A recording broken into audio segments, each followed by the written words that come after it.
Generator ہر آدمی کے پاس نہیں ہے، اور اس ملک کا معاشی طور پہ دھڑن تختہ کر کے رکھ دیا ہے جو 20 ماہ کی حکومت تھی۔ عمران خان کی ٹوٹل حکومت 40 مہینے رہی ہے تقریباً، 20 مہینے تو صرف پی ڈی ایم والے حکمران رہے ہیں جو اب نئے نئے چولے اور نئے نئے چوغے پہن کے آ رہے ہیں، اور وہ جس کو کہا گیا تھا کہ وہ ووٹ کو عزت دیں گے، وہ جس کو کہا گیا تھا وہ پاکستان کی امید ہے، وہ کل مجھے میرے گاؤں سے کسی نے فون کر کے کہا کہ آپ کو پتا ہے وہ کہاں ہے؟ میں نے کہا بھائی مجھے تو نہیں پتا نواز شریف کہاں ہے۔ اس نے کہا سر میں نے دیکھا ہے ساتھ والے جو جنگل ہے مری کوٹا کا، اس میں وہ ووٹ کی عزت کا گم شدہ نک کا کوکا تلاش کر رہا ہے، باہر نکلنا، جلسہ کرنا، مقابلہ کرنا۔ وکٹیں کیوں اٹھوا رہا ہے ہماری؟ وکٹیں کیوں توڑ رہا ہے ہماری؟ پچ کیوں خراب کر رہا ہے ہماری؟ میدان میں ہمارے آنے سے کیوں ڈر رہا ہے؟ دوسری بات جو عمران خان نے کہا، اس کے بعد میں دوسری بات کہنا چاہتا ہوں۔ پاکستان کا جو سب سے پہلا یہ الیکشن ہے جس کے بارے میں 100% موقف عمران خان کا درست ثابت ہو رہا ہے، اور ایک ادارہ جا کے کہتا ہے لاہور ہائی کورٹ میں کوئی پابندی نہیں ہے۔ یہ بانی پی ٹی آئی کیا ہوتا ہے؟ عمران کے نام سے اتنا ڈرتے ہو؟ کپتان کہہ دو نا، کپتان سے اتنا ڈرتے ہو؟ خان بلا دو، خان سے اتنا ڈرتے ہو؟ اور سب کو کس طریقے سے دبایا جاتا ہے آپ سے زیادہ کس کو پتا ہے؟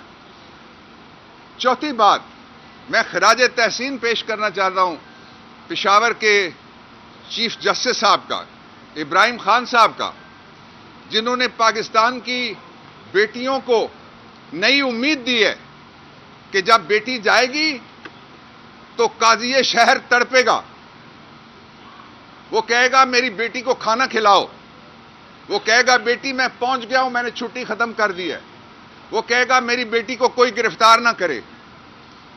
اور جو زرتاج گل وزیر کے ساتھ ہوا ہے وہ پاکستان کی تاریخ کی خواتین کے حوالے سے سب سے بڑی خلاف ورزی ہے۔ جو آئین ہے جس کے اندر 3 جگہ خواتین کا تحفظ اور ان کو مین سٹریم میں لانا ہے، وہ زرتاج کیبنٹ کلیگ تھی ہماری، اور اس نے جنرل الیکشن لڑ کے جیتا تھا۔ خواتین سے بھی ڈرتے ہو کہ وہ جنرل الیکشن نہ لڑیں۔ شاندانہ کے پیپر بھی اسی طرح سے مسترد کیے گئے۔ جتنے الیکشن ہوئے سب سے زیادہ جو دھاندلی زدہ الیکشن بھی گنے جاتے ہیں پاکستان کی تاریخ میں، ان کے اوپر اعتراض ہوا الیکشن ختم ہونے کے بعد۔ یہ واحد الیکشن ہے جس پہ ہر شخص یہاں کھڑا، ہر شخص کوئی زبان سے کہہ رہا ہے، کوئی قلم سے کہہ رہا ہے، کوئی حرف سے کہہ رہا ہے، کوئی صوت سے کہہ رہا ہے، کوئی لفظ سے کہہ رہا ہے، کوئی ہوا کی لہر پہ کہہ رہا ہے۔ ہر شخص کہتا ہے فیئر الیکشن نہیں ہے۔ جب ہر شخص کہتا ہے فیئر الیکشن نہیں ہے تو یہ 25 کروڑ لوگوں کی آواز نکارہ خدا ہے، اس کو سنا جائے۔ اپنے لوگوں سے بھی کبھی کوئی سرزمین، اپنے لوگوں سے بھی کبھی کوئی حکومت، اپنے لوگوں سے بھی کبھی کوئی الیکشن کمیشن اس طرح سے ڈری ہے کہ ان کو ووٹ کا موقع نہیں دینا چاہیے؟ دفتروں میں بیٹھ کے خط لکھ کے پنجاب کے چیف الیکشن کمشنر صاحب کو بھی اور باقیوں کو بھی لکھا ہے خط۔ پنجاب کے الیکشن کمشنر نے چارج شیٹ دی ہے، اور چارج شیٹ کیا ہے؟ چارج شیٹ یہ ہے کہ آروز کے دفتروں کے اندر سے بھی لوگ اٹھائے گئے۔ کسی الیکشن میں بتائیے کسی ماں کا، کسی بیٹی کا، کسی بہن کا آنچل اتارا گیا ہو، کسی کا بازو مروڑا گیا ہو، کسی کے ہاتھ سے پیپر چھینے گئے ہوں۔ یہ پہلا الیکشن ہے دنیا کا، اور اس الیکشن کو آپ چاہتے ہیں لوگ فیئر مانیں گے؟ ہمارا جو ریزالو ہے، ہمارا جو ایجنڈا ہے، وہ صرف پبلک کی طاقت ہے، اور وہ ایجنڈا آئین کا ایجنڈا ہے۔ آئین کہتا ہے الٹیمیٹ ساورن، آخری مقتدر اعلیٰ، وہ عوام کے قدموں میں ہے، وہ عوام کے ہاتھ میں پرچی کی صورت میں۔ میں آپ سے کہنا چاہتا ہوں سب سے کہ میرے دوستو یہ یاد رکھنا، یہ موقع پھر 5 سال بعد آئے گا۔ جن لوگوں نے معیشت کا، معاشرت کا، آئین کا، ریاست کا، سیاست کا، سماج کا، جمہوریت کا حلیہ بگاڑ دیا ہے، اگر کوئی پارلیمنٹ اس طرح سے جس طرح سے وہ جو کوکا ڈھونڈنے والا گیا ہوا ہے، پہلے دوائی ڈھونڈنے گیا ہوا تھا، اس کو لا کے بٹھایا گیا تو قوم اس کو مسترد کر چکی ہے پہلے ہی. فیئر الیکشن کرائیں، لوگوں کو موقع دیں باہر نکلیں. فیئر الیکشن کا پہلا سٹیپ یہ تھا کہ سب کو الیکشن لڑنے کی اجازت ہونی چاہیے، اور سب سے پہلے عمران خان کو الیکشن لڑنے کی اجازت ہونی چاہیے.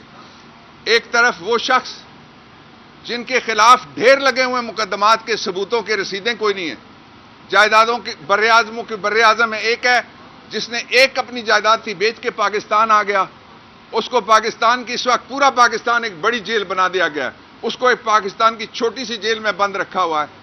اس کے نام کے اوپر پابندی، اس کی تصویر کے اوپر پابندی، اس کی تشہیر کے اوپر پابندی، اس کی تقریر کے اوپر پابندی، اس کے کاغذات کے اوپر پابندی، اس کے الیکشن کے اوپر پابندی، اس کے بلے کے اوپر پابندی، اس کے کارکن کے اوپر پابندی، اس کی خاتون امیدوار کے اوپر پابندی. آئین کہتا ہے 5%،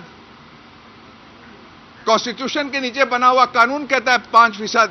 آئین کہتا ہے ویمن ایمنسپیشن کے لیے خواتین کو برابر حصہ لینا چاہیے. ہماری خواتین جنرل سیٹوں پہ سب سے زیادہ لڑ رہی ہیں پورے پاکستان میں، کیوں ان کے راستے روکے جا رہے ہیں؟ اور قانونی تقاضا ہے کہ ہر پارٹی 5% خواتین کو جنرل سیٹیں. تو یہ کیا کیا جا رہا ہے لوگوں کے ساتھ؟ یہ خواتین کے ساتھ کیا کیا جا رہا ہے؟ یہ سب دھاندلی نہیں ہے، یہ میگا دھاندلا ہے. یہ ایسا شرمناک دھاندلا ہے جو منہ چھپاتا پھرے گا. جس دن اس کے نتیجے میں اگر کوئی اسمبلی آ گئی منہ چھپاتی پھرے گی، وہ باہر نکلنے کے قابل نہیں ہوں گے لوگ. اور اس کے ساتھ ہی نون لیگ والے ایک انویسٹیگیشن چل رہی ہے، اس پہ وہ کہتے ہیں اس وقت ہماری حکومت نہیں تھی جب فیض آباد کا دھرنا ہوا تھا،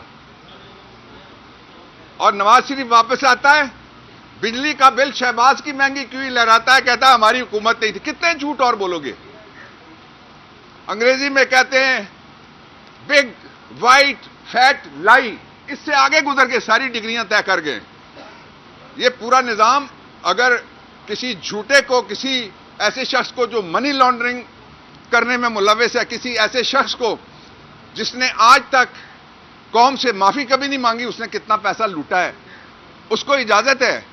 اور جو اپنے خرچے پہ جیتا ہے، جو 3 بناتا ہے ہاسپٹل، کینسر ہاسپٹلز، اس کی فنڈ ریزنگ کے اوپر پابندی ہے. اور یہ جو لوگ ہیں، یہ جس کو مرضی چاہیں، انہوں نے پروونشل ہمارے ایک جو آئینی ادارہ ہے ہائی کورٹ، اس کے اوپر سارے اٹھ کے دوڑ کے پڑ گئے، اس لیے کہ کیوں کسی کو ریلیف وہاں سے ملے. عدالتیں تو ہوتی ہی ریلیف کے لیے، جب کوئی تکلیف میں ہوتا ہے تب وہ ریلیف مانگنے کے لیے عدل کے دروازے کا زنجیر عدل آ کے ہلاتا ہے. اس لیے ہمیں پوری امید ہے کہ ہمارا جو بلہ ہے اس کے سلسلے میں سپریم کورٹ آف پاکستان سے ہمیں پوری امید ہے. الیکشن کمیشن کو چاہیے کہ وہ لوگوں کو یہ بتائے کہ کیا سول جج کسی خاتون کے مقدمے میں فیصلہ کرنے کے بعد اپیل میں جاتا ہے؟ کیا سیشن جج کسی کو سزائے موت دینے کے بعد اس کا پیچھا کرتا ہوا سپریم کورٹ تک آتا ہے؟ الیکشن کمیشن قوم کو یہ بتائے کہ آج تک جو ریگولیٹر ہے رینٹ کنٹرول ایکٹ کا رینٹ کنٹرولر، خواہ وہ کنٹونمنٹ کا ہو یا کسی سویلین ادارے کا ہو، کیا وہ بھی کبھی اپیل میں جاتے ہوئے آپ نے دیکھا؟ آپ تو فریق بن گئے عمران خان کے خلاف. اس لیے اب بھی وقت ہے، آپ جتنے جھوٹے کیس ہیں وہ سارے واپس لیے جائیں. فیئر، فری، ٹرانسپیرنٹ الیکشن تبھی ہوگا جب پاکستان کی سب سے بڑی جمہوری پارٹی نہیں، اب تحریک ہے. اب یہ تحریک انصاف نہیں ہے، اس کے ساتھ ساتھ یہ تحریک پاکستان ہے جو معصوم پاکستان کی قیادت میں وہ الیکشن لڑنا چاہتی ہے. الیکشن تک کے لیے، اور اگر آپ میں ہمت نہیں ہے برداشت کرنے کی تو پیرول کی گنجائش ہوتی ہے، قتل کے مقدمے میں بھی پیرول ملتی ہے. ضمانتیں سنی جائیں، ضمانتوں کے فیصلے کیے جائیں، اور عمران خان کو الیکشن کے لیے رہا کیا جائے. سر ایک آپ کہہ رہے ہیں کہ سپریم کورٹ سے آپ کو امید بھی ہے اور بلے کا نشان واپس مل جائے گا، ٹھیک ہے۔ رات آپ کی پارٹی کے جو نائب صدر ہیں شیر افضل مرود صاحب، انہوں نے پریس کانفرنس کی ہے سیکریٹریٹ میں اور کہا ہے کہ ہمیں سپریم کورٹ سے بالکل انصاف کی امید نہیں ہے اور عدم اعتماد کا بلے والی چونکہ پٹیشن آ گئی ہے سپریم کورٹ میں، جب معاملہ آ گیا عدالت میں تو ظاہر ہے وہ سب جوڈس ہو گیا، اس پہ میں کوئی کامنٹ نہیں کروں گا۔ آپ اسلام آباد سے الیکشن بھی لڑ رہے ہیں، آئی جی اور ڈی سی کے لیے 3 دفعہ الیکشن کمیشن خط لکھ چکا ہے، ایسے میں شفاف الیکشن کیسے ہو سکتے ہیں جب نون لیگ کے یا پرانی حکومت کے تحت الیکشن عمران خان نے جس کو ٹکٹ دینا ہے وہ خود ٹکٹ دے رہے ہیں۔ کچھ ایکسرسائز ہو چکی ہے ہماری اور کچھ ایکسرسائز جو ہے مجھے امید ہے اگلے 2 دن میں کمپلیٹ ہوگی۔ اگر وہ کہیں گے میں الیکشن لڑوں گا، اگر وہ کہیں گے الیکشن نہ لڑو میں پورے پاکستان میں پی ٹی آئی کا الیکشن لڑوں گا۔ گھر واپس جانے کی کوئی صورتحال نہیں ہے۔ اور آپ نے بالکل درست یہ سوال اٹھایا کہ جن لوگوں کو الیکشن کمیشن نے کہا کہ آپ ہٹ جائیں، وہ اگر نہیں ہٹ رہے ان کے خلاف تو الیکشن کمیشن کسی عدالت میں نہیں جاتا۔ اور ایک وہ شخص جو معصوم ہے، بے گناہ ہے، صادق اور امین جس کو قرار دیا ہوا ہے، لٹیگیشن کے بعد عدالتوں نے، ایسا نہیں ہے کہ کوئی ٹائٹل کسی پہ کنفر کر دیا، اس کا پیچھا کر رہے ہیں، اس کو آزاد چھوڑیں، کپتان کو چھوڑیں اور ٹیم کو چھوڑیں اور صرف میدان دے دیں۔ مجھے تو یوں لگتا ہے جس طرح لیول پلینگ فیلڈ بھی کوئی ایون فیلڈ ہے جس کے اوپر آل شریف کا قبضہ کروایا جا رہا ہے۔ Any more questions? Thank you.